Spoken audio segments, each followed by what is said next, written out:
चलो,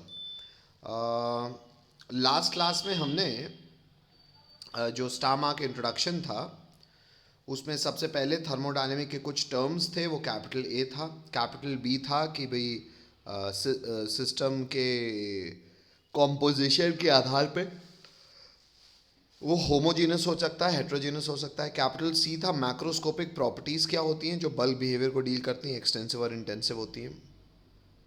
अगला था कैपिटल डी था सम इम्पॉर्टेंट टर्म्स, कुछ अलग कुछ डेफिनेशंस, जो टर्म्स जो आपको पता होने चाहिए। उसमें हमने चौथा, अच्छा, कैपिटल डी में पॉइंट क्रमांक 4 था difference between reversible and irreversible process. हम इसको समझ रहे थे। अब रिवर्सिबल और इरिवर्सिबल प्रोसेस को अच्छा एक सेकेंड, पहले रिवर्सिबल और इरिवर्सिबल प्रोसेस के बच्चों किसी के पहले यहाँ तक समझने में किसी को कोई डाउट हो तो पूछ ले।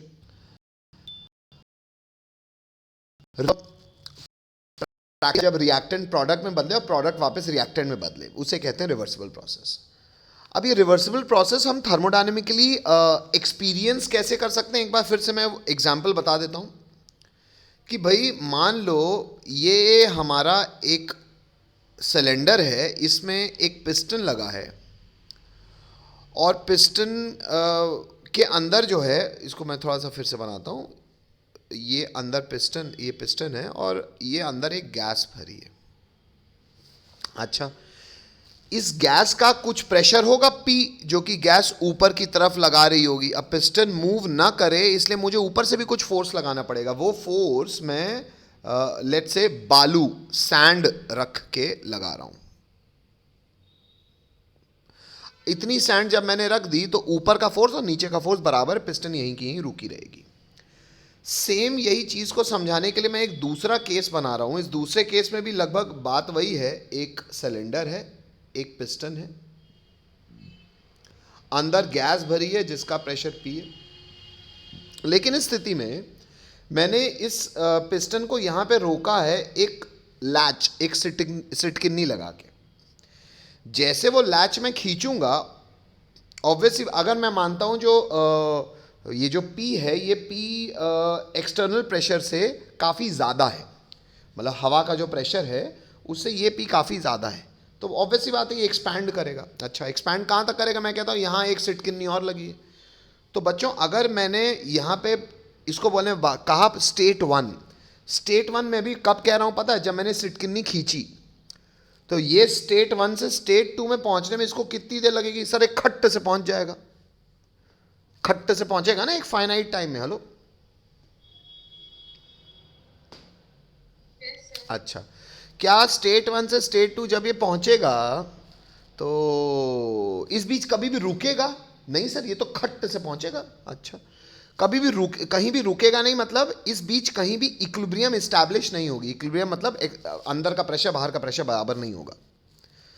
इनिशियल और फाइनल स्टेज पे ही इक्विलिब्रियम है, बीच में कहीं नहीं आएगी ना, बीच में कहीं रुकेगा। वेयर एज अगर मैं कर यही रहा हूं क्या, मान लो मैं इस लेवल से, जिसको मैं 1 कह रहा हूं, मैं लेवल 1 से लैच को लेवल 2 में ले जा रहा हूं। लेकिन अब मेरा ले जाने का तरीका क्या है? मैं एक एक करके, हाँ बेटा, मेरा स्टेट 1 से स्टेट 2 में ले जाने का तरीका क्या है कि मैं एक एक बालू का ड्रॉप, एक एक बालू के कण का, बालू अगर आपने देखी बच्चों बहुत महीन, बहुत पतली सी होती है, तो एक एक बालू का कण करके अगर आप हटाओगे बेटा, तो आप बताओ मुझे स्टेट 1 से स्टेट 2 में आने में कितनी देर लगेगी? सर मालूम नहीं कितनी देर। कभी आपने अगर बालू देखी हो तो बेटा बालू में बहुत फाइन, बहुत छोटे छोटे पार्टिकल्स होते हैं, तो एक एक करके फेंकोगे तो कितना देर लगेगी मालूम नहीं। अच्छा, लेकिन हर एक बालू का कण जब फेंकोगे ना, आप देखोगे कि अंदर का प्रेशर और बाहर का प्रेशर उस कंडीशन में बराबर होगा। मतलब हर एक स्टेप में, हर एक इंस्टेंटेनियसली स्मॉल स्टेप में इक्विलिब्रियम एस्टैब्लिश होगा। ये बात मानते हो? बोलना पड़ेगा। Yes sir. बाकी लोगों ये बात समझ में आती है? Yes sir. अब बेटा एक बात समझो। मान लो अंदर गैस नहीं है, अंदर तुम हो। मान लो ये अंदर प्रखर अग्रवाल खड़ा है, प्रखर अग्रवाल ऐसे करके टेढ़ा है, क्यों? क्योंकि दबाया हुआ है उसको। अब बेटा प्रखर अग्रवाल को मान लो खड़े होना है, पूरा खड़ा होना है। कैसे? ऐसे, ये खड़ा हो गया, तो इसको धक्का मारना पड़ेगा ऊपर। आप बताइए, क्योंकि मैं बात कर रहा हूं work done by the gas. अगर मैं अंदर कह रहा हूं एक बच्चा खड़ा है, अंदर प्रखर अग्रवाल खड़ा है, तो प्रखर अग्रवाल को खड़े होने में आधा था यहां पे पूरा खड़ा हो गया। ज्यादा मेहनत कब करनी पड़ेगी? अगर बालू एक एक करके हट रही है इकट्ठ से। आप बताइए वर्क डन बाय प्रखर अग्रवाल किस केस में ज्यादा होगा? कहानी वही है, स्टेट 1 से स्टेट 2 में जा रहा है। रिवर्सिबल के केस में प्रखर को ज्यादा काम करना पड़ेगा कि इरिवर्सिबल के केस में?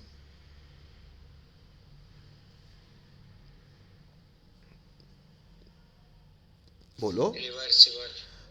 सर। रिवर्सिबल के केस में वर्क डन बाय प्रखर अग्रवाल विल बी भयंकर मैक्सिमम। हेलो, अरे एक एक कण करके हटा रहे हो सर, मेहनत, लड़के को बहुत मेहनत लग जाएगी खड़े होने में। हेलो हेलो, यस सर, बहुत मेहनत लगी। ठीक है, ये बात समझ में आई सबको? अब आइए, अच्छा एक चीज और एक खैर वो चीज अब मैं थ्योरी पढ़ा के करता हूँ बेटा। देखो आइए रिवर्सिबल और इरिवर्सिबल थ्योरी को फिर से देखें। भाई रिवर्सिबल में सबसे पहला पॉइंट लिखा है कि भैया रिवर्सिबल एक आइडियल प्रोसेस है and takes infinite time. Ideal process मतलब ये किताबों में ही देखा जा सकता है। आइडियली आइडियल गैस होती है? नहीं। आइडियल बच्चा होता है? नहीं। आइडियल मास्टर होता है? नहीं। आइडियल माँ बाप होते हैं? नहीं। आइडियल कुछ नहीं होता। भाई राम भगवान को आइडियल, सीता देवी को आइडियल नहीं माना गया, तब ना धरती में समाना पड़ा। हेलो भाई, प्रश्न उन पे भी उठे ना, तो ना राम जी ने छोड़ा। तो भाई आइडियल तो कुछ नहीं होता, तो सच्चाई है आइडियल कोई नहीं होता। होता क्या है? प्रैक्टिकल, और वो होता है इरिवर्सिबल प्रोसेस। स्टेट 1 से स्टेट 2 खुद जाता है खट्ट से, तो बोल रहा है spontaneous process and takes finite time. ये हो गया point number 1। Point number 2 reversible में है कि द ड्राइविंग फोर्स क्या होगा बच्चों? अगर मान लो गैस एक्सपैंड कर रही है, हमने जो आपको एग्जाम्पल दिया उसमें ड्राइविंग फोर्स क्या होगा? जो अंदर गैस प्रेशर लगा रही है। Hello, yes sir. अच्छा, और इसमें ऑपोजिंग फोर्स क्या होगा? जो ऊपर कहां से लग रहा है? बालू से। Yes sir. अच्छा, तो जो ड्राइविंग फोर्स है, मतलब अगर प्रखर अग्रवाल रिवर्सिबली खड़े हो रहे हैं तो बच्चों वो नीचे से प्रखर मेहनत तो कर रहा है, पर उसकी मेहनत हर एक स्टेप में एक एक कण बालू हटेगा तब ना ऊपर खड़ा हो पाएगा। तो वही इंग्लिश लिखी है कि ड्राइविंग फोर्स मतलब गैस का एक्सपैंड करने वाला फोर्स इज इनफाइनाइटेसिमली, हल्का सा ही ज्यादा है। किससे? ऑपोजिंग फोर्स से। ज्यादा तो है तब ना अल्टीमेटली पूरा गैस एक्सपैंड कर पाएगी स्टेट 1 से स्टेट 2। Hello, yes sir. क्योंकि तुमने, अरे बेटा तुमने एक बालू का कण बस ना हटाया, तो ड्राइविंग फोर्स क्या है? जो अंदर से प्रेशर ऑफ गैस लग रहा है। ऑपोजिंग फोर्स थोड़ा सा ना कम है भाई, एक बालू के कण से कितना ही हटा। हेलो, थोड़ा सा ना हटा, इनफाइनाइटेसिमली। Hello, yes sir. अच्छा, यस सर। इरिवर्सिबल में इंग्लिश पढ़िएगा। इरिवर्सिबल कहता है the opposing force is much smaller than the driving force. क्यों? ऑपोजिंग फोर्स क्या था? जो बाहर से प्रेशर लग रहा है, और ड्राइविंग फोर्स क्या था? जो प्रेशर ऑफ गैस था। बच्चों जब स्टेट 1 में गैस थी, जैसे आपने सिटकिन्नी हटाई, और स्टेट 2 में जाने के पहले अब कंपेयर करो सिटकिन्नी हटाने के बाद, गैस का प्रेशर तो एटमॉस्फेरिक प्रेशर से काफी ज्यादा है, तब ना खट्टे से एक्सपैंड कर रहा है। Hello, yes sir. बोलना पड़ेगा, यस सर। ठीक है। इसमें तीसरा बात है कि it is equilibrium at all stages. भाई हर बालू का कण जब आप हटाओगे, हर बार हटाने के बाद अंदर का प्रेशर बाहर का प्रेशर बराबर होगा, इक्विलिब्रियम आएगा। लेकिन यही कह रहा है इक्विलिब्रियम इस केस में केवल इनिशियल और फाइनल स्टेज में आएगा। चौथी बात कह रहा है वर्क इज मैक्सिमम। हमने बात ही की, जब रिवर्सिबली धीरे धीरे गैस एक्सपैंड कर रही है तो work done by the gas maximum होगा रिवर्सिबल के केस में, और इस केस में वो मैक्सिमम नहीं हुआ है, तो आसानी से हो जाएगा। आखिरी है it is difficult to realize in practice. इसको प्रैक्टिकली काफ़ी कठिनाई से करा पाओगे, और ये आप काफ़ी आसानी से कर सकते हो। हेलो, तो बच्चों ये आपको थ्योरी याद भी रहनी चाहिए, स्कूल में भी लिखने काम आएगी, और एक्चुअली रिवर्सिबल इरिवर्सिबल वर्क कई बार सवालों में जेई या नीट में भी सीधे सीधे नहीं बताता, वो ऐसे ही बताता है ये सब कहानियों के थ्रू, तो आपको ये कहानी याद होनी चाहिए। उसके बाद कुछ नोट डाला हुआ है बच्चों। यहाँ पे नोट कह रहा है change in state function are not state function. कह रहा है भैया मान लो कोई स्टेट फंक्शन है, मान लो कोई स्टेट फंक्शन है, तो उस पे change, what is change? Change बच्चों जैसे अब टेम्परेचर एक स्टेट फंक्शन है, लेकिन डेल्टा टी स्टेट फंक्शन है ऐसा ज़रूरी नहीं है, क्योंकि सच्चाई है डेल्टा टी स्टेट फंक्शन नहीं होता। तो ये आपको जानकारी दी जा रही है कि देखो, कोई अगर नॉर्मली कोई फंक्शन अगर स्टेट फंक्शन है तो उसका चेंज भी स्टेट फंक्शन होगा, ऐसा ज़रूरी नहीं है। जैसे कि टेम्परेचर स्टेट फंक्शन है पर change in temperature not state function, volume state function है पर change in volume state function नहीं है, एंथैल्पी स्टेट फंक्शन। अच्छा सर, अब एंथैल्पी क्या होता है ये अभी मैं आपको थर्मोडायनेमिक क्वांटिटी बताऊंगा, है ना। चलो आगे बढ़ रहा हूँ। नेक्स्ट अगला note, for cyclic function the change in state function must be zero. बिल्कुल सही है। अब साइक्लिक फंक्शन में ऐसा क्यों होगा कि जैसे मान लो बेटा तुमने अपनी सारी कहानी शुरू की स्टेट ए से, तुम सारा प्रेशर वॉल्यूम, मान लो प्रेशर है वॉल्यूम है, ये स्टेट ए है, तुम सब प्रेशर वॉल्यूम बदले, आगे बढ़ाए काम का और वापस वहीं पे आ गए, तो बच्चों कायदे से तुम्हारी जो भी स्थिति थी तुम वहीं लौट आए, भले तुम जैसे आए हो। तो अगर कोई भी प्रोसेस साइक्लिक है बच्चों तो चेंज तो ज़ीरो ही होगा ना। हेलो। और स्टेट फंक्शंस कौन होते हैं? जो केवल इनिशियल और फाइनल स्टेज पे डिपेंड करते हैं। तो इनिशियल स्टेट भी मान लो तुम्हारी यही थी, फाइनल भी यही हो, तो तुम्हारा चेंज क्या हुआ? ज़ीरो। हेलो। तो वही लिखा है, for cyclic process the change in state function must be zero. कोई भी स्टेट फंक्शन है अगर तो उसका चेंज जीरो होगा। हेलो, अगर तुम साइक्लिक हो तो। कोई तकलीफ? नहीं सर। बाकी लोगों? Yes sir. ठीक है बेटा। अगला स्टार मार्क है बच्चों, मोड्स ऑफ एनर्जी एक्सचेंज। अब भाई सर थर्मोडायनामिक्स में आपने कहा एनर्जी एक्सचेंज ही पढ़ना है, तो एनर्जी एक्सचेंज करने के तरीके क्या हैं? आइए देखें बेटा। दो ही तरीके हैं, पहला है हीट, दूसरा है वर्क। मतलब मान लो ये डब्बा आपका सिस्टम है, ठीक है। अगर इस डब्बे पे आपने हीट दी और वर्क किया, ये इनसाइड एरो का मतलब मैंने हीट दी या वर्क किया, तो अब आज से एक थोड़ा सा कॉमन सेंस जान लीजिए बच्चों। आप हीट दे के सिस्टम का टेम्परेचर चेंज कर सकते हो, उसका एनर्जी कंटेंट चेंज कर सकते हो, और वर्क कर या करवा के आप उसका एनर्जी कंटेंट चेंज कर सकते हो। अच्छा, तो दो ही तरीके एनर्जी एक्सचेंज करने के सिस्टम के साथ, या तो उसको हीट दे दो या हीट ले लो, या वर्क कर दो या वर्क करवा लो, ठीक है। अच्छा, अब बात आती है कुछ साइन कन्वेंशन की। केमिस्ट्री की बात कर रहा हूं मैं बच्चों। केमिस्ट्री, फिजिक्स आप अपना फिजिक्स में देखिएगा, मैं आपको केमिस्ट्री की बात बता दे रहा हूँ। हम केमिस्ट्री में बच्चे हों, जनरली हम क्या चाहते हैं कि मान लो हमारा कोई केमिकल रिएक्शन हो रहा है इस टेस्ट ट्यूब में, आप क्या चाहते हो कि आप इसमें ए मिक्स करो, आप इसमें बी मिक्स करो, आपको जो भी मिक्स करना है मिक्स करो। इन जनरल हम केमिस्ट्री में ये चाहते हैं कि सिस्टम हम पे काम ना करे, हमको सिस्टम में जो डालना है हम डालें और हमें वो रिएक्शन करके टेस्ट दे दे, यही ना चाहते हैं अपन। हेलो। अगर सिस्टम हम पे काम कर दिया, मैं कहता हूं मान लो ए और बी का रिएक्शन और इतनी ज़्यादा एनर्जी रिलीज हुई हमारे हाथ पांव जल जाएंगे, तो हम नहीं चाहते कि सिस्टम हमको हीट दे या सिस्टम वर्क करे। हम चाहते हैं हम सिस्टम को हीट दें, हम वर्क करें, वो केवल टेस्ट करके दिखाए।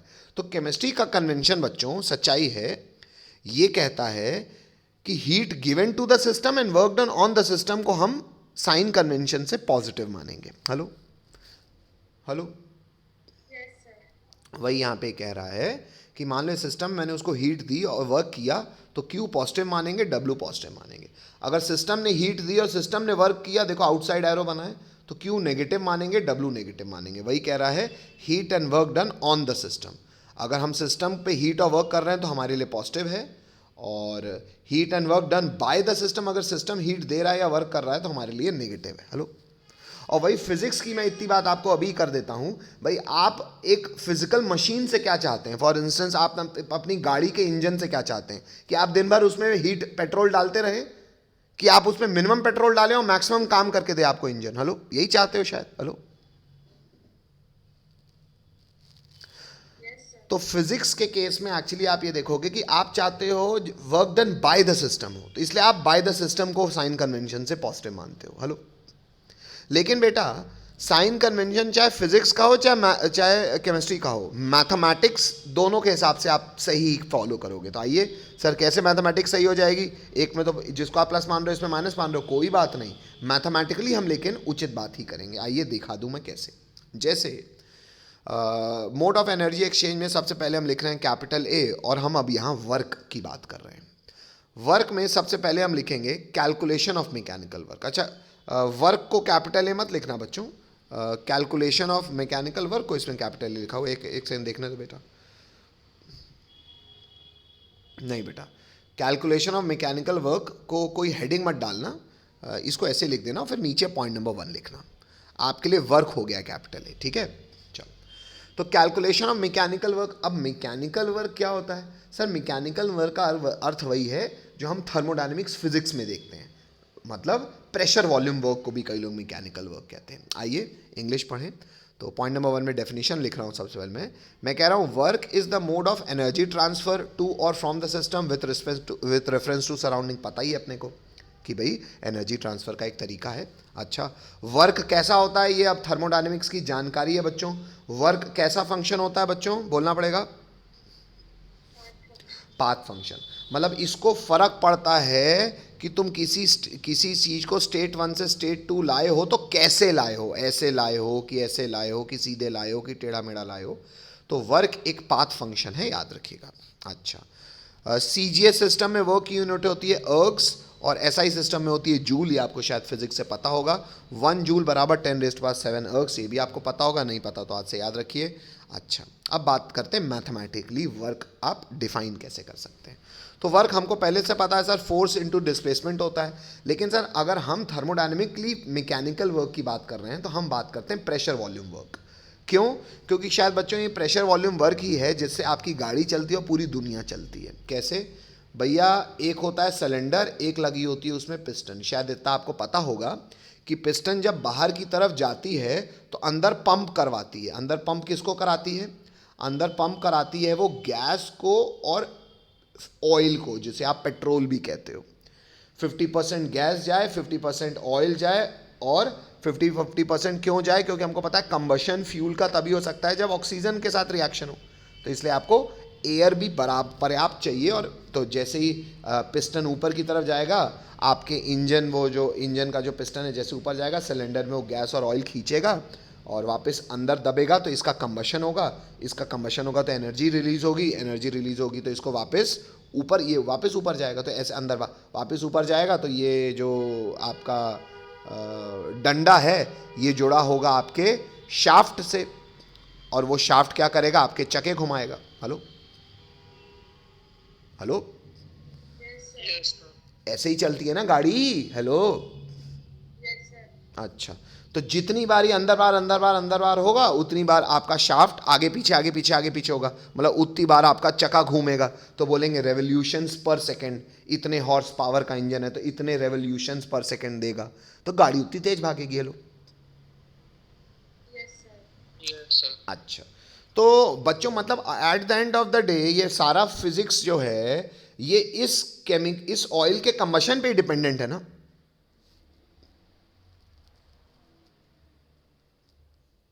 Yes sir. अच्छा, और ये ऑयल का कंबशन होके जो एनर्जी रिलीज होती है उसी से ना इस पिस्टन को धक्का मिलता है ऊपर की तरफ। Yes sir. अच्छा, तो ये जो अंदर बाहर हो रहा है इसको हम कहते हैं, ऊपर से लग रहा है प्रेशर और इसका वॉल्यूम घट बढ़ रहा है, तो इस ऐसे वर्क को हम कहते हैं प्रेशर वॉल्यूम वर्क। क्या कहते हैं? Pressure volume. और शायद आपको पता है जो फोर्स होता है बच्चों, आपको पता होगा प्रेशर क्या होता है बेटा? प्रेशर की डेफिनेशन बच्चों, force acting per unit area.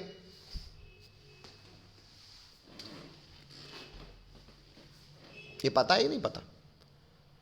Yes sir. तो बच्चों अगर आप वर्क जानते हो, फोर्स इनटू डिस्प्लेसमेंट होता है, तो फोर्स को आप कह सकते हो, फोर्स कैसा फैक्टर है? इंटेंसिटी फैक्टर है। इंटेंसिटी मतलब ताकत लगाने वाला फैक्टर। और डिस्प्लेसमेंट क्या है? इसको हम कह सकते हैं कैपेसिटी फैक्टर, कि भैया तुमने ताकत तो लगाई लेकिन तुम्हारी औकात क्या है, वो तुम्हारा वर्क डिफाइन करेगा। Hello, yes sir. जैसे एक होती है बच्चों इंटेंसिटी। इंटेंसिटी मतलब मैं दिन में 12 घंटे पढ़ सकता हूँ, तो कोई कहेगा मैं दिन में 14 घंटे पढ़ सकता हूँ, ठीक है। अब बात है, ये तो इंटेंसिटी आपकी। अब कैपेसिटी का अर्थ ये है कि तुम पढ़ तो सकते हो चलो 12 घंटे 14 घंटे, लेकिन तुम कितना वर्क कर पाओगे ये तुम्हारी कैपेसिटी यानी कि तुम्हारी औकात बताएगी। भाई हो सकता है कई आदमी एक सवाल को 5 मिनट में कर लेते हैं, किसी को वही करने में 10 घंटा लगता है। हेलो हेलो, तो आप दिन भर में कितना काम कर पाओगे ये आपकी मेहनत और आपका एप्टीट्यूड डिसाइड करेगा, ऐसा ही है ना।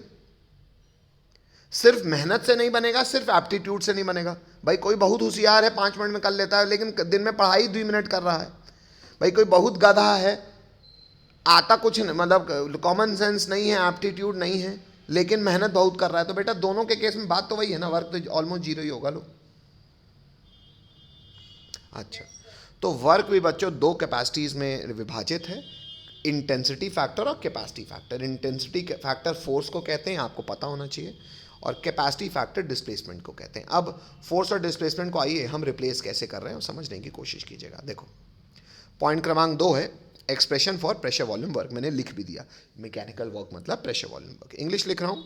इंग्लिश में हम सबसे पहले एक कंसिडरेशन कर रहे हैं, हम कह रहे हैं लेट अस कंसिडर सिलेंडर, एक तो सिलेंडर मन में मान ली, which contains 1 mole of an ideal gas, जिसमें अंदर 1 मोल आइडियल गैस है, fitted with a frictionless piston, एक पिस्टन जो अंदर बाहर करती है वो फ्रिक्शनलेस है, मतलब कहीं चरेर क्रिच नहीं मार रही, आराम से मूव करेगी। कहता है total volume of the gas is V and pressure of the gas is P। V T लिखा है, V सबस्क्रिप्ट में T। आइए देख लेता हूँ VT ही है कि V मान रहा है। अरे वाह बड़ी सुंदर फोटो बनाई है। नहीं बच्चों, टोटल वॉल्यूम को उसने बोला है बेटा V इनिशियल। क्या बोला है उसने टोटल वॉल्यूम को?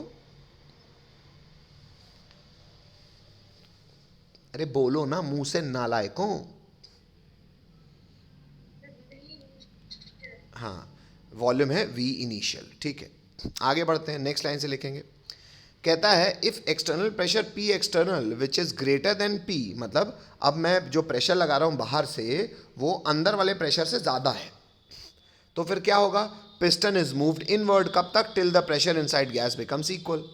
अच्छा, अब आइए मैं आपको बताऊं यहाँ पे बात क्या कह रहा है। कह रहा है देखो, वाह बड़ी सुंदर फोटो बनाई है। देखो ये सिलेंडर है, मान लो ये पिस्टन है, अपन इधर से एक्सटर्नल प्रेशर लगा रहे हैं, ठीक है, बाहर से। अंदर जो हरी हरी गैस आपको दिख रही है उसका प्रेशर मान लो P है। अब कह रहा है जो हम बाहर से प्रेशर लगा रहे हैं ना वो ज़्यादा है। सर अगर बाहर से जो प्रेशर लगा रहे हैं वो ज़्यादा है तो आप बताइए एक्सपेंशन होगा कि कंप्रेशन होगा बच्चों? इतनी कॉमन सेंस आपको होगी, बोलो।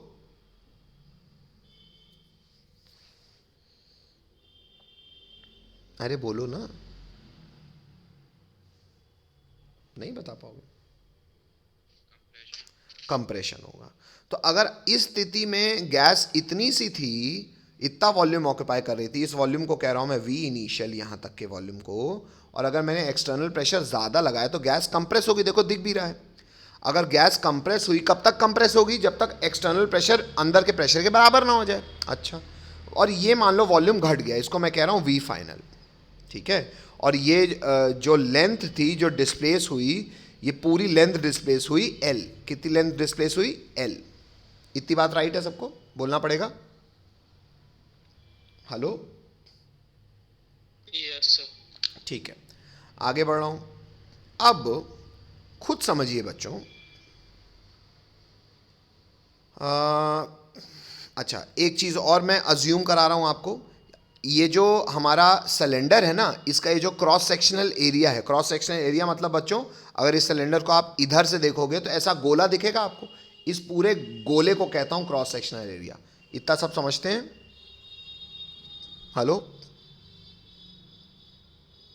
अच्छा, यस सर। अगर ये क्रॉस सेक्शनल एरिया है और इस क्रॉस सेक्शनल एरिया को मैं कह रहा हूं A, तो देखो let A be the cross sectional area and VT VI plus VF be the volume of the gas. नहीं यार, ये थोड़ा सा कहानी गड़बड़ है, ये आपको वॉल्यूम अभी अपन नहीं लिखवा रहा हूँ आपको, है ना।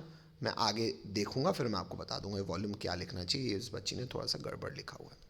चलो बच्चों, अपन हाँ वॉल्यूम मैं आपको पहले डिफाइन करा चुका हूँ। इस स्थिति में जो वॉल्यूम थी उसको मैं कह रहा हूँ V इनिशियल, और अब मैं वॉल्यूम को कह रहा हूँ V फाइनल। हेलो, इतना राइट है? वहां पे वॉल्यूम आपको नहीं लिखना है इंग्लिश में नीचे, कोई दिक्कत? नेक्स्ट, अब अभी हम अपना डेरिवेशन पूरा कर रहे हैं, तो मैं थोड़ा सा, मेरा पन्ना चला गया, मैं उस पर लौट आता हूँ।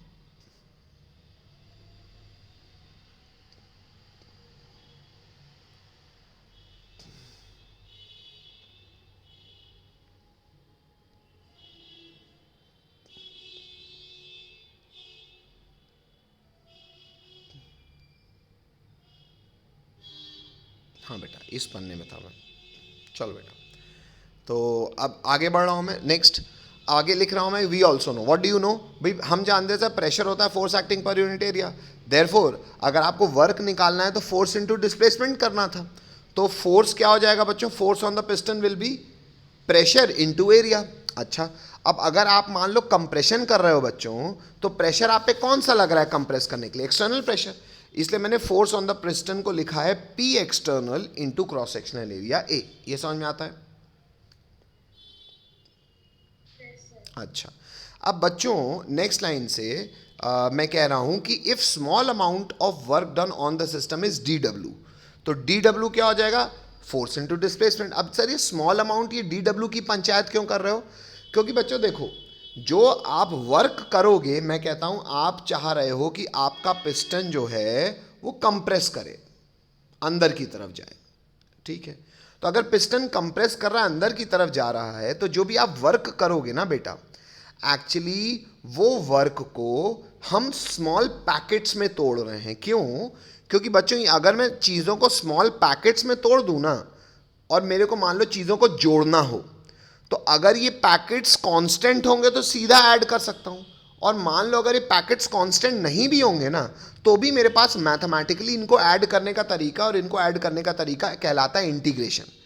आप किसी वेरिएबल को भी जोड़ सकते हो यूजिंग इंटीग्रेशन, ये पता है ना?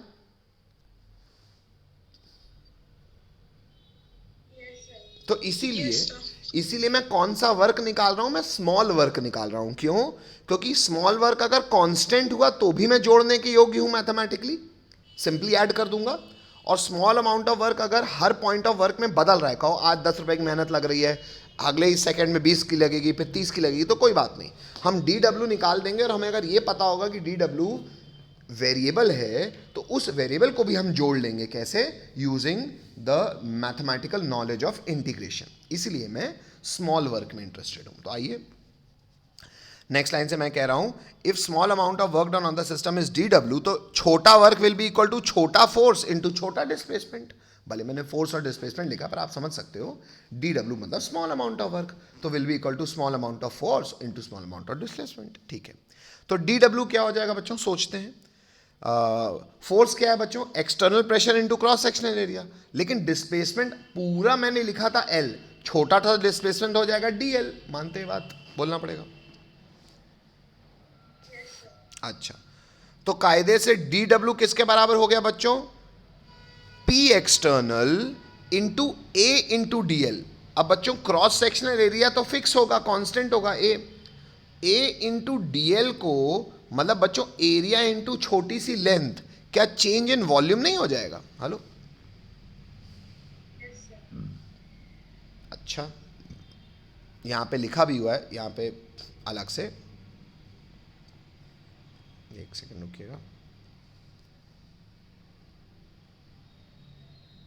हाँ बच्चों, यहां पे अलग से लिखा भी हुआ है, ये ब्रैकेट में, ये वाली जो बात मैं आपसे कह रहा हूं, क्या कि वॉल्यूम होता है length into breadth into height, length into breadth हो गया मान लो एरिया, हाइट हो गई लेंथ, जिसको एरिया ये हो गया, ये डीएल हुआ, तो इसको डीवी लिख दिया मैंने। हाँ, हालांकि इसने डेल्टा लिखा है, इसको डीवी लिखना है।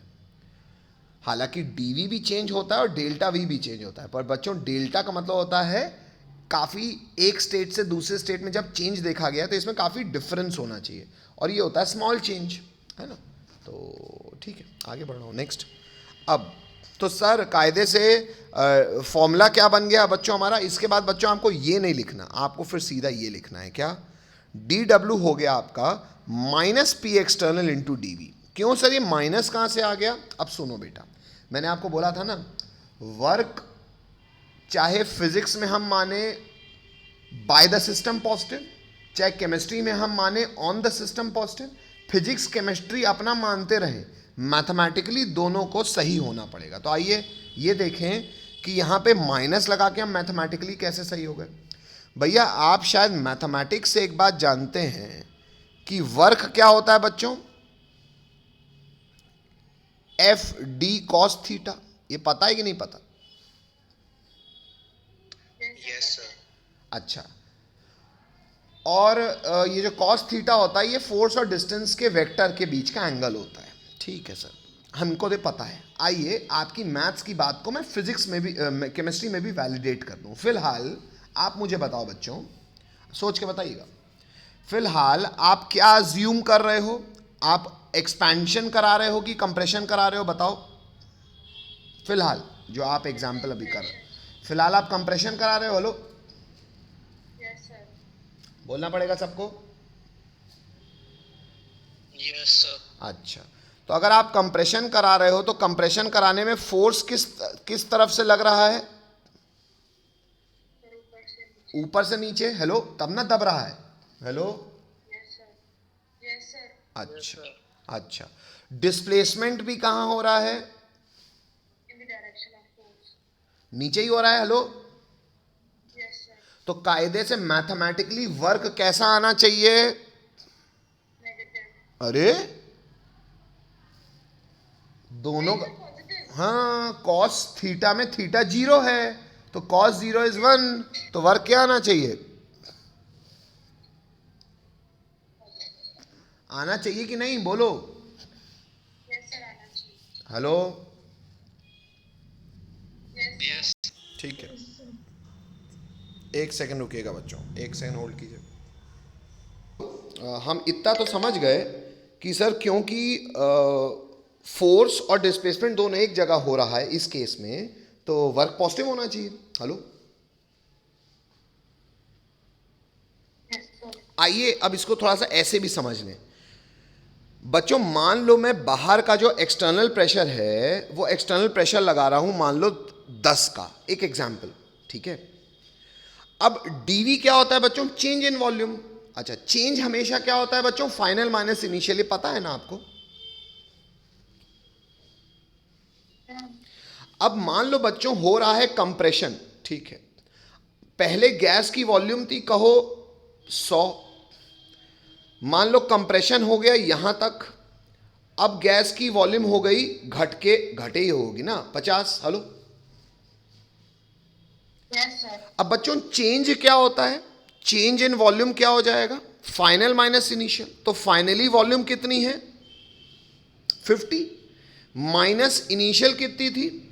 100। तो बच्चों वॉल्यूम तो माइनस में आ गई। Hello hello, Yes, sir. तो बच्चों डीवी का वैल्यू आ गया नेगेटिव, प्रेशर जो आप लगा रहे थे वो था पॉजिटिव, लेकिन हमको मैथमेटिकली पता है कि अगर फोर्स और डिस्प्लेसमेंट का डायरेक्शन एक है तो वर्क होना चाहिए पॉजिटिव। तो बच्चों समझ रहे हो यहां पे मैंने माइनस क्यों लगाया है?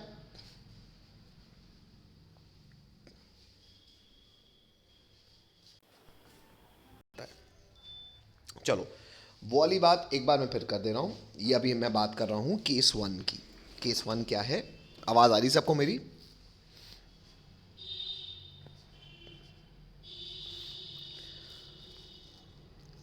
हेलो बच्चों, Yes, sir. आ रही है. ठीक है। देखो केस 1 क्या है कि सर मान लो आपका ये सिलेंडर है, ये पिस्टन है, आप फोर्स लगा रहे हो बाहर से, फोर्स लगा रहे हैं हम बाहर से।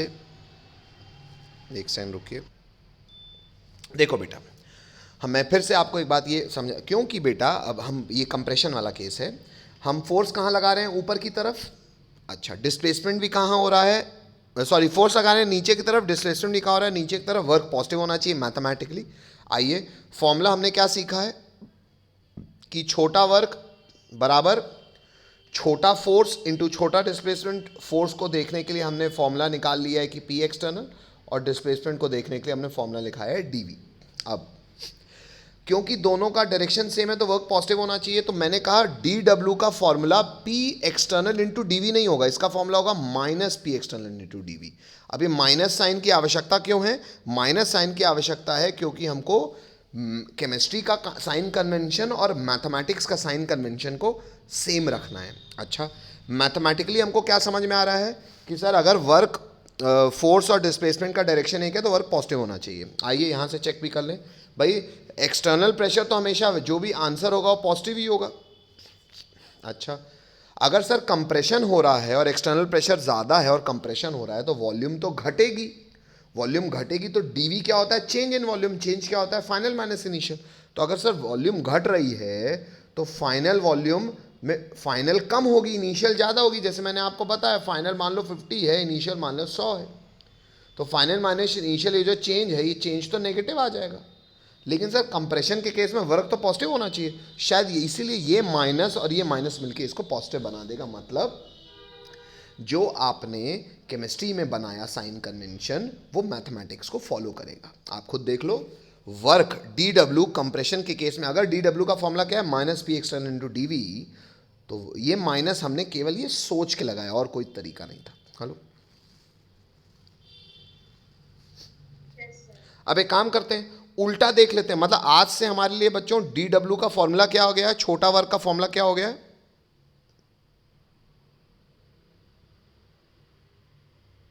Minus the external. लेकिन सर ये तो आपने केवल कंप्रेशन के केस में किया था। नहीं बेटा, हमेशा भले हमने इसको डिराइव एक स्पेसिफिक केस सोच के किया है पर ये हर केस में लगता है। आइए चेक करा दूं आपको। जैसे मान लो मैं उल्टा मानता हूं, मैं मानता हूं पहले गैस इतनी थी, फिर अंदर मैंने गैस को एक्सपैंड किया, ठीक है, पहले उसका वॉल्यूम 50 था, एक्सपैंड करके उसका वॉल्यूम फाइनली 100 हो गया। ये फाइनली ये हुआ, फाइनली बढ़ा। लेकिन गैस जब एक्सपैंड करेगी बच्चों तो work done by the gas, gas को काम फिर भी किसके अगेंस्ट करना पड़ेगा, एक्सटर्नल प्रेशर के अगेंस्ट। भले वो कम है लेकिन उसके अगेंस्ट काम तो करना ही पड़ेगा ना। हेलो भाई, आप मान लो अगर अपने बिस्तर में लेटे हुए हो, आप अगर खड़े होगे तो खड़े होने में कुछ मेहनत लगेगी। भले भगवान जो आप पे एक्सटर्नल प्रेशर लगा रहे हैं वो कम है, आप उसको आराम से वो करके, लेकिन जब खड़े होगे तो दिन भर खड़े रहोगे तो थक जाओगे ना। मतलब पॉइंट ये है कि खड़े होने में भी एनर्जी, मेहनत तो करनी पड़ रही है ना। हेलो, भले आपकी कैपेसिटी उससे ज़्यादा है, तो आपका खड़े होने में कितनी मेहनत लग रही है वो मैं निकाल रहा हूँ, वो है डी डब्ल्यू। तो work done by the gas, अगर एक्सपेंशन हो रहा है, आप खुद बताओ बच्चों, फोर्स किस तरफ लग रहा है, एक्सटर्नल प्रेशर नीचे की तरफ। Hello, Yes, sir. लेकिन अगर आप एक्सपैंड कर रहे हो तो आपका डिस्प्लेसमेंट किस तरफ हो रहा है, ऊपर की तरफ। हेलो, तो कायदे से मैथमेटिकली वर्क क्या होना चाहिए, फोर्स और डिस्प्लेसमेंट के बीच में 180 डिग्री का एंगल है, कॉस 180 डिग्री इज -1, तो वर्क क्या आना चाहिए, negative. Hello, Yes, sir. Mathematically negative आना चाहिए था। आइए केमिस्ट्री में भी दिखा दूं आपको, प्रेशर का वैल्यू जो भी लग रहा है वो हमेशा पॉजिटिव ही होगा।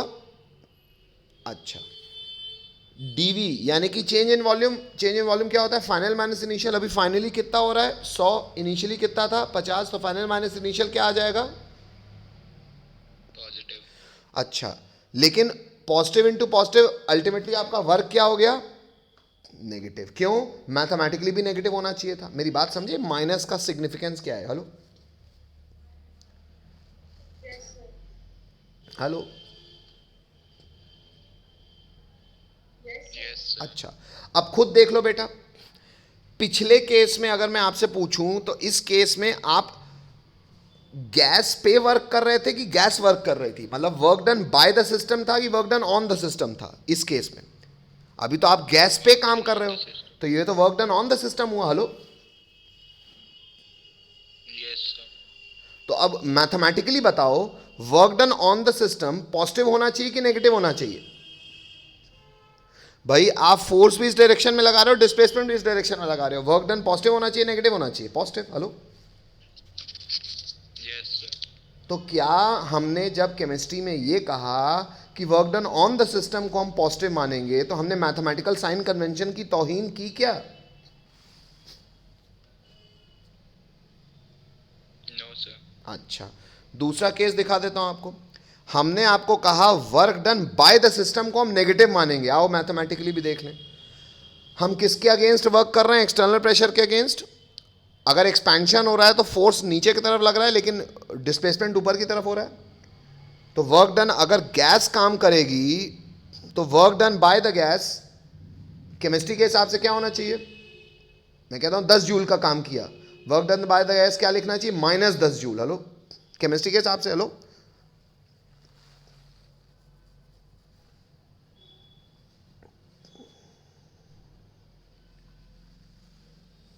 Hello, Yes, sir. केमिस्ट्री के हिसाब से work done by the system negative होना चाहिए, और मैथमेटिकली भी देख लो, work done by the system negative ही होना चाहिए। हेलो, अच्छा। अब बच्चों, ऑन द सिस्टम हो या बाय द सिस्टम हो, स्मॉल वर्क का आपसे फॉर्मूला फिक्स्ड है क्या? -P एक्सटर्नल इंटू, मतलब small work is equal to minus external pressure into small volume change. ठीक है बच्चों, एक बार फिर से देख लीजिए, DW का फॉर्मूला क्या आया? -P external into DV। अब बस ये दोबारा नहीं लिखना, ठीक है, इसी को डब्बे में बंद कर लीजिएगा। अब बेटा पॉइंट क्रमांक 3 में लिख रहा हूं, total work for reversible process, total work by the gas for irreversible process. अब रिवर्सिबल इरिवर्सिबल में क्या फर्क पड़ जाएगा सर? खुद सोचो बेटा, मैं बता रहा हूं, मदद कर रहा हूं आपकी। इरिवर्सिबल के केस में क्या था बेटा? सर इरिवर्सिबल के केस में आप खुद सोचिएगा बच्चों, मान लो जैसे अपन ने इरिवर्सिबल की आपको यही फोटो बनाई थी कि भाई यहाँ पे एक सिटकिन्नी लगी है, ये स्टेट 1 है, एक्सटर्नल प्रेशर अभी क्या है मान लो P एक्सटर्नल। अच्छा, सिटकिन्नी खोल के कहो हमारा यहाँ पहुँच गया स्टेट 2, क्योंकि यहाँ पे एक लैच लगी थी। इस केस में भी बच्चों एक्सटर्नल प्रेशर क्या है? सर अभी भी एक्सटर्नल प्रेशर तो उतना ही है। हेलो,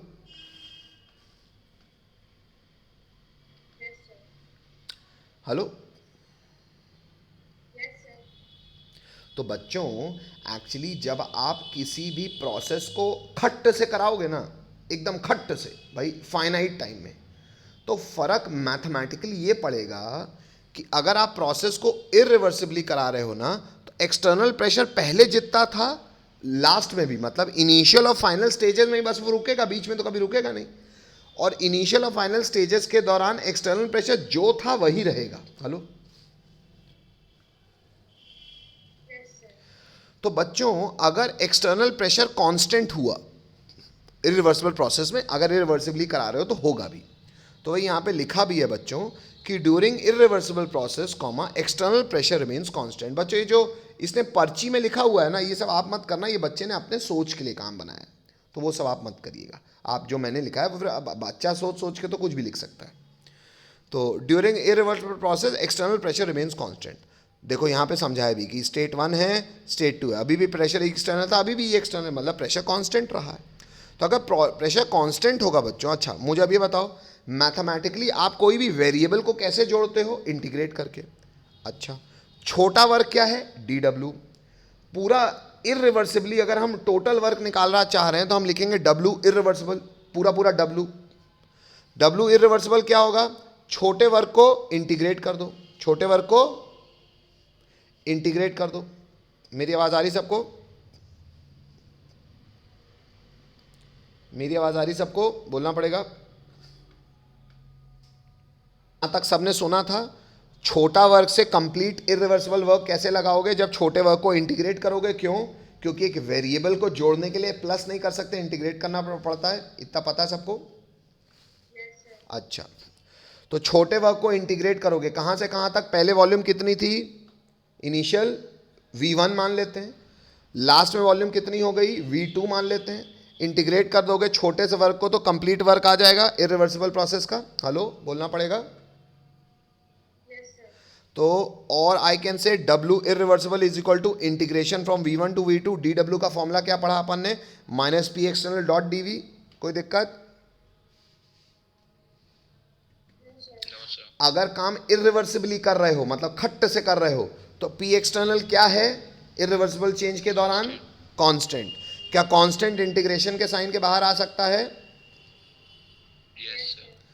कांस्टेंट इंटीग्रेशन के साइन के बाहर आ गया तो ये आ गया -P एक्सटर्नल इंटीग्रेशन V1 से V2, केवल क्या बचा? DV। इतना शायद आप लोगों ने मैथ्स फिजिक्स में पढ़ा होगा। What is integration of DX? X. x पता है सबको। लिमिट क्या है v1 से v2, लिमिट कैसे पुट करते हैं, upper limit minus lower limit, पता है। Yes, sir. देखो यहाँ पे इस बच्चे ने लिखा भी हुआ है भाई, is equal to minus P external integration of D V को उसने लिख दिया v और नीचे v1 ऊपर v2। क्यों, लिमिट पुट करनी है तो ऊपर की लिमिट माइनस नीचे की लिमिट, तो v2 माइनस v1, ये माइनस पी एक्सटर्नल बाहर आ गया। v2 माइनस v1 क्या हो गया, final volume minus initial volume को हम कैसे रिप्रेजेंट करते हैं, डेल्टा v से, चेंज इन वॉल्यूम से। तो फॉर्मूला क्या हो गया बच्चों, फॉर्मूला हो गया minus P external into delta we. ये किस चीज़ का फॉर्मूला आ गया, ये टोटल वर्क आ गया, कैसे, प्रक्रिया का, इरिवर्सिबल प्रोसेस का। लिखा भी है इरिवर्सिबल वर्क करने के दौरान आइसोथर्मल, चलो ये रहने देना, ये बच्चे ने अपनी सोच लिखी है। हेलो, जब आप सवाल लगाओगे तो आप ये सब सोच को जनरेट कर पाओगे। हाँ बेटा बोलो। सर पहुंचेंगे 5 बजे। हाँ बेटा मैं भी बस छोड़ रहा हूँ, मेरा भी ऑलमोस्ट आज का काम हो गया है। इतनी बात सबको समझ में आती है, Yes, sir. सबको। Yes, sir. चलो Yes, sir. बस, तो हाँ बच्चों, कोई कुछ पूछ रहा है, बोल दे बेटा। नहीं, चलो आगे बढ़ रहे हैं बच्चों, बस मैं ख़त्म ही कर रहा हूँ बेटा। मैं एक ये पेज मत लिखना बच्चों, ये फालतू अभी अपने को ये करने की ज़रूरत नहीं है। ये पेज मत लिखना, ये पेज बच्चे ने अपनी सोच लिखी हुई है, ये पेज मत लिखिएगा। जो मैंने आपको वाइट बोर्ड में बनाया बस वो चीज़ समझने की बात है, तो ये पेज नहीं लिखना। रिकॉर्डिंग देख के ही नोट्स लिखते हो ना, हेलो। Yes, sir. हाँ, Yes, sir. तो ये पेज आपको नहीं लिखने की ज़रूरत है क्योंकि मैंने रिकॉर्डिंग मैंने आपको वाइट बोर्ड में समझा दिया। बस एक छोटी सी बात है बच्चों, 2 मिनट और लूँगा मैं। पॉइंट क्रमांक 4, वर्क कभी ख़त्म नहीं हुआ है। टोटल वर्क फॉर आइसोथर्मल या for reversible process, isothermal reversible process, क्या लिखोगे, total work for isothermal reversible process. अब देखो बेटा, एक्चुअली कभी भी कोई प्रोसेस रिवर्सिबल होता है ना तो आइसोथर्मल इन जनरल हो ही जाता है, इसलिए मैंने आइसोथर्मल रिवर्सिबल की बात की। अब पता है फ़र्क क्या है बच्चों, सर स्मॉल वर्क तो हमको निकालते आता ही है, चाहे प्रोसेस रिवर्सिबल हो चाहे रिवर्सिबल हो। छोटा वर्क का फॉर्मूला हमेशा क्या है, minus P external into D V. कोई दिक्कत यहाँ तक? No, sir. अच्छा, कंप्लीट वर्क निकालने के लिए आपको छोटे से वर्क को इंटीग्रेट करना है, तो वर्क डब्ल्यू रिवर्सिबल भी अगर आपको निकालना है तो आप डी डब्ल्यू को इंटीग्रेट करोगे, कहाँ से, v1 से v2 तक। डी डब्ल्यू का फॉर्मूला क्या है, minus P external dot D V. बस जब प्रोसेस इरिवर्सिबल था तो एक्सटर्नल प्रेशर कांस्टेंट था, अगर प्रोसेस रिवर्सिबल होगा तो एक्सटर्नल प्रेशर कांस्टेंट नहीं होगा। पूछो क्यों, क्योंकि सर रिवर्सिबली तो हम ऐसे करा पाएंगे ना कि मान लो बालू का ढेर पड़ा है, सर एक कण हमने हटाया, प्रेशर बदल गया ना ऊपर का, भाई बालू में जितनी बालू थी अब एक कण कम है, प्रेशर चेंज हुआ। फिर एक कण और हटाओ, प्रेशर फिर बदला, एक कण और हटाओ, प्रेशर फिर बदला। भाई हर एक एक कण हटाने पे ऊपर लगने वाला प्रेशर तो चेंज हो रहा है ना, हेलो। Yes, sir. तो बच्चों हालांकि प्रैक्टिकली एक एक कण हटा के कर नहीं सकते हैं, पर एक्चुअली रिवर्सिबल प्रोसेस इतनी धीरे कराया जाता है कि चेंज ऑब्जर्व ना किया जाता है, जो कि प्रैक्टिकली बहुत कठिन है कराना। तो लेकिन अगर हम रिवर्सिबली करा रहे हैं तो बात यह है कि एक्सटर्नल प्रेशर कांस्टेंट नहीं है। किसी को तकलीफ यहां तक? अच्छा, तो अब एक्सटर्नल प्रेशर की जगह हम लिख क्या सकते हैं, देखो बच्चों ये FBD डायग्राम आपने फिजिक्स में भी कभी कभी सुना होगा। आइए एक्सटर्नल प्रेशर के लिए मैं FBD आपके बता दूं, सुनो। बाहर इस पिस्टन पे बाहर की तरफ से कितना प्रेशर लग रहा है, External. जो कि हर कण को निकलने के बाद चेंज होगा, हेलो। Yes, sir. अच्छा, नीचे की तरफ से कितना प्रेशर लग रहा है, गैस का pressure, pressure of gas, hello. Yes, sir. अब खुद बताओ, मान लो मैं रिवर्सिबली गैस को कंप्रेस कर रहा हूं, कंप्रेस करता जाऊंगा तो एक बालू का कण ऐड करता जाऊंगा, Yes, sir. ऐड करूंगा तो एक्सटर्नल प्रेशर ज्यादा होगा और ये गैस का प्रेशर घटता जाएगा। हाँ सर, एक बालू का कण कितना ही वजन डालेगा, तो मैं कहता हूं चलो इसका प्रेशर घटेगा, कितना घटेगा, लेट से डीपी। डीपी मतलब छोटा सा pressure change, hello. Yes, sir. अगर बेटा अगर ये जो गैस है कंप्रेस कर रही है तो एक्सटर्नल प्रेशर ज़्यादा होगा, एक्सटर्नल प्रेशर ज़्यादा होगा मतलब ये जो प्रेशर ऑफ गैस है ये थोड़ा घटेगा, तो इसने माइनस डीपी कर दिया। और उल्टा काम, अगर मैं गैस को एक्सपैंड करूंगा तो एक बालू का कण हटाऊंगा, हटाऊंगा तो एक्सटर्नल प्रेशर घटेगा, एक्सटर्नल प्रेशर घटेगा मतलब अंदर का प्रेशर बढ़ेगा। एक बालू के कण से कितना ही बढ़ेगा, तो लेट से प्लस dp बढ़ेगा। तो बच्चों मैं आपको ये समझाने की कोशिश कर रहा हूं कि एक्सटर्नल प्रेशर को आप मैथमेटिकली किसी भी क्षण में लिख सकते हो कि it is pressure of gas, या तो बढ़ेगा या तो घटेगा, यानी कि प्लस या माइनस कुछ dp। ये बात समझ में आती है? For reversible change external pressure is pressure of gas plus minus dp। ये बात समझ में आती है? हेलो, बोलना पड़ेगा सबको। Yes, sir. अच्छा, यस सर। उसमें आपको बच्चों ये लिखने की ये फालतू लिखने की जरूरत नहीं। आप केवल ये पिस्टन का डायग्राम बना देना कि एक्सटर्नल प्रेशर यहाँ P प्लस माइनस dp। तो for reversible change external pressure is pressure of gas plus minus dp। इसको पुट कर दो बेटा, कहाँ पे? फॉर्मूले में। तो W रिवर्सिबल क्या हो जाएगा? इंटीग्रेशन V1 से V2 एक्सटर्नल प्रेशर की जगह P plus minus dp dot dv। ज़रा इंटू कर दो dv को, तो ये क्या आ जाएगा बच्चों? अच्छा, माइनस P एक्सटर्नल फॉर्मूला था बच्चों, तो माइनस यहाँ बाहर है, ये देखो माइनस यहाँ बाहर है। इंटीग्रेशन V1 से V2 P dv plus minus dp dv। कोई दिक्कत? बोलना पड़ेगा सबको। No sir. अच्छा No, sir. बच्चों, छोटा प्रेशर चेंज और छोटा वॉल्यूम चेंज, सर छोटा छोटा चेंज ये बड़े के आगे क्या ही होगा, तो इसको मैथमेटिकली मैं निग्लेक्ट कर दे रहा हूं, जीरो मान ले रहा हूं। Hello, Yes, sir. बच क्या गया? केवल ये फैक्टर, यानी कि pressure reversible is equal to minus V1 से V2 pressure of gas into dv। Hello, Yes, sir. अब प्रेशर ऑफ गैस भी सर कांस्टेंट तो है नहीं, तो पुट क्या करोगे बच्चों? आपको आइडियल गैस इक्वेशन पता है, आप आइडियल गैस ही मान रहे थे, तो प्रेशर की जगह पे आप क्या पुट कर सकते हो? nRT upon v। देखो लिखा है आइडियल गैस के लिए। Yes sir. तो यहां पे अंदर मैंने लिख दिया माइनस P की जगह आ गया nRT upon v dot dv। Hello, Yes, sir. अगर सिलेंडर पिस्टन के अंदर मोल्स ऑफ गैस तो फिक्स ही होंगे, R हमेशा कांस्टेंट होता है, और मैं कंडीशन लगा रहा हूं ना, ये रिवर्सिबल आइसोथर्मल प्रोसेस है, तो टेम्परेचर भी कांस्टेंट हुआ।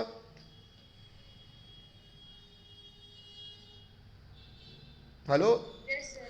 तो nRT जो है तीनों कांस्टेंट है, तो इंटीग्रेशन से बाहर आ जाएगा। तो वही लिखा हुआ है कि for isothermal and reversible process minus nRT बाहर आ गया, तो इंटीग्रेशन V1 से V2 हो गया 1 upon v dv। Hello, Yes, sir. 1 upon x dx का इंटीग्रेशन क्या होता है बच्चों? ln of x। Ln, yes, sir. तो ये आ गया ln of v। Limit put कर दो, upper limit minus lower limit, तो ये क्या हो जाएगा? ln of v2 minus ln of v1। ये लिखा नहीं है, मैं अलग से लिख दे रहा हूं। और बच्चों लॉग की प्रॉपर्टी होती है, शायद आपको मैथ से पता होगी, log of a minus B is log of a upon b, तो v2 upon v1। Yes, sir. Hello yes sir. बेटा, ln का मतलब होता है log base to the power e, log base e। अगर लॉग बेस e को log base 10 में convert करना है बच्चों, तो एक मल्टीप्लाइंग फैक्टर यूज होता है 2.303 का। तो नेक्स्ट लाइन से वही लिखा हुआ है कि work done reversible is equal to minus 2.303 nRT। अब ln नहीं लिख रहा मैं, लॉग लिख रहा हूं V2 अपॉन V1। और क्योंकि टेम्परेचर कांस्टेंट है, तो बॉयल्स लॉ से हमको पता है कि P1 V1 will be equal to P2 V2। तो यहाँ पे अगर V2 अपॉन V1 आया है, तो V2 अपॉन V1 किसके बराबर हो जाएगा? P1 अपॉन P2 का, अगर प्रेशर के टर्म्स में लिखना हो तो। तकलीफ? बस मैं रुक रहा हूँ। आपका आज का काम यहीं तक आपको करना है, ईमानदारी से नोट्स लिखना, ईमानदारी से रीड करके आना बच्चों। हेलो।